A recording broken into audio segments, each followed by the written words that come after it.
El crimen organizado tiene hundido en el terror a Ecuador. Ayer ese país vivió horas convulsas al ver en televisión la forma en la que criminales tomaron un canal, hicieron de periodistas sus rehenes y desataron una histeria colectiva entre explosivos y sangre que, plasmados en video, se hicieron virales. Pero en medio de todo esto hay un factor que es clave. La crisis de violencia en Ecuador lleva el sello de los carteles mexicanos. Ecuador es gobernado por Daniel Noboa, un hombre de 36 años que saltó del empresariado a la política con la promesa de poner mano dura contra los grupos de la delincuencia organizada. Con menos de 2 meses en el cargo, comenzó a tejer estos hilos de lo que había prometido. Inició con un plan de limpieza profunda en las cárceles. Buscaba extraditar reos, quitarles los lujos que tenían en sus celdas y evitar la convivencia de miembros de las principales organizaciones criminales de Ecuador, o sea, los choneros y los lobos.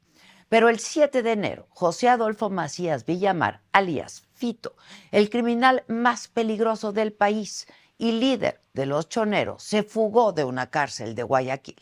Las autoridades tardaron 15 horas en darse cuenta de lo que había ocurrido. A la fuga del Fito le siguió una estela de atentados y motines en las cárceles del país. Pero 48 horas después vino una segunda fuga. La madrugada de ayer del penal de Riobamba escapó Fabricio Colón Pico, líder de los Lobos. El hombre llevaba apenas 3 días preso. Fue acusado por la fiscal general de Ecuador, Diana Salazar, de tener un plan para asesinarla. Sin embargo, desde el lunes, el gobierno ecuatoriano había ordenado un estado de excepción de 60 días para responder a esta ola de violencia con policías secuestrados, fugas de presos y ataques con explosivos. Claramente, eso no frenó al crimen organizado.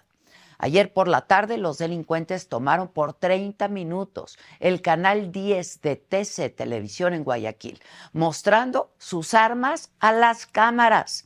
Luego llegó la policía, liberaron a los rehenes, detuvieron a 13 personas, pero en paralelo fueron asesinados custodios de penales, delincuentes entraron a la Universidad de Guayaquil y se reportaron robos en comercios. Todo esto detonó la suspensión de clases en todo el país y que el presidente Noboa firmara un decreto en el que declara un conflicto armado interno. Es decir, se reconoce que estos delincuentes tienen capacidad de tomar el control de territorios de forma prolongada y sostenida, por lo que son una amenaza no solo para la seguridad, sino para la existencia del Estado.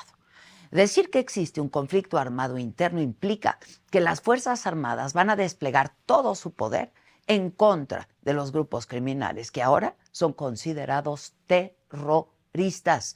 Lo que vemos hoy en Ecuador es quizá la muestra más cruel de lo que significa hablar de carteles transnacionales y en este caso puntual del cártel de Sinaloa y el de Jalisco Nueva Generación. En mayo del año pasado, una investigación de la organización Insight Crime advertía de cómo los tentáculos del narcotráfico mexicano ya habían llegado hasta Ecuador, pues ese mes se realizaron 18 atentados en las provincias de Guayas y Esmeraldas. Los grupos que perpetraron esos crímenes ya se presentaban como aliados del cártel de Sinaloa o del de Jalisco Nueva Generación. De hecho, en años pasados ya se daban señales muy graves de esta conexión cuando, en un esfuerzo por calmar las riñas entre pandillas, el presidente de entonces, Lenín Moreno, ordenó dispersar en las cárceles a los miembros de los choneros y los lobos. Pero en el 2021, las autoridades se dieron cuenta que eso solamente había fragmentado las organizaciones y, por consecuencia, las alianzas con los carteles mexicanos, porque en febrero de ese año, reclusos que se creía que pertenecían a los choneros terminaron en una gran riña en la que hubo 75 presos muertos. Las investigaciones concluyeron que, aunque sí eran choneros, unos estaban con el cártel de Jalisco, pero otros con el de Sinaloa. Otras investigaciones periodísticas indican que cuando Fito, el reo que se fugó el 7 de enero, asumió como el líder de los choneros, ya era el principal operador del cártel de Sinaloa, específicamente en lo que respecta al tráfico de drogas, porque Ecuador se convirtió en una de las rutas para el trasiego.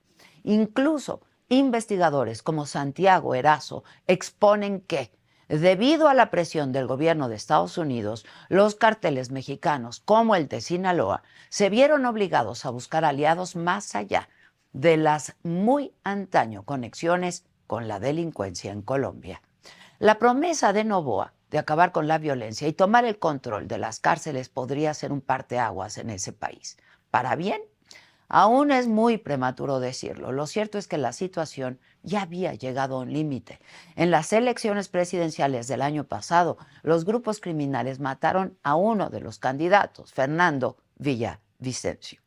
Mientras tanto, el pueblo ecuatoriano vive en un estado de horror constante, atrapado en un conflicto con los grupos del narcotráfico, ahora considerados terroristas, que parece no tener fin y que es un espejo en el que México dolorosamente se ve reflejado.